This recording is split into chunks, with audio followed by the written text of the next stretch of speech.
بسم اللہ الرحمن الرحیم۔ رسول اللہ صلی اللہ علیہ وآلہ وسلم نے ارشاد فرمایا، صبح کا آغاز صدقے سے کیا کرو کیونکہ مصیبت صدقے سے آگے قدم نہیں بڑھاتی۔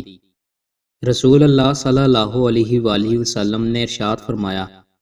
جو مسلمان مرد یا مسلمان عورت جمعہ کے دن یا جمعہ کی رات میں مرے، عذاب قبر اور فتنہ قبر سے بچا لیا جائے گا اور خدا سے اس حال میں ملے گا کہ اس پر کچھ حساب نہ ہوگا۔ رسول اللہ صلی اللہ علیہ وآلہ وسلم نے ارشاد فرمایا،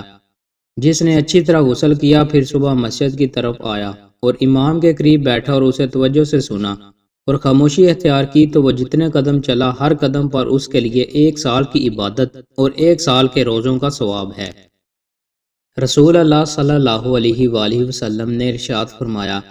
تمہارے اسلام کا پورا ہونا یہ ہے کہ تم اپنے مالوں کی زکوٰۃ ادا کرو۔ رسول اللہ صلی اللہ علیہ وآلہ وسلم نے ارشاد فرمایا، جو کوئی لوگوں کا مال قرض کے طور پر لے اور اسے ادا کرنے کی نیت رکھتا ہو تو اللہ تعالیٰ اس کے لیے قرض ادا کرنے کا وسیلہ بنا دیتا ہے، اور جو کوئی قرض لے اور اسے ادا کرنے کی نیت نہ رکھتا ہو تو اللہ تعالیٰ بھی اس کو تباہ کر دے گا۔ رسول اللہ صلی اللہ علیہ وآلہ وسلم نے ارشاد فرمایا،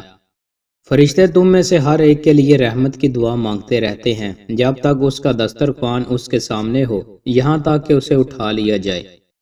5 چیزوں کا علم صرف اللہ کو ہے۔ رسول اللہ صلی اللہ علیہ وآلہ وسلم نے سورہ لقمان کی آیت نمبر 34 پڑھی، قیامت کا علم اللہ ہی کے پاس ہے، وہی بارش برساتا ہے، وہی جانتا ہے کہ ماؤں کے پیٹوں میں کیا پرورش پا رہا ہے، کوئی متنفس نہیں جانتا کہ وہ کیا کمائی کرنے والا ہے،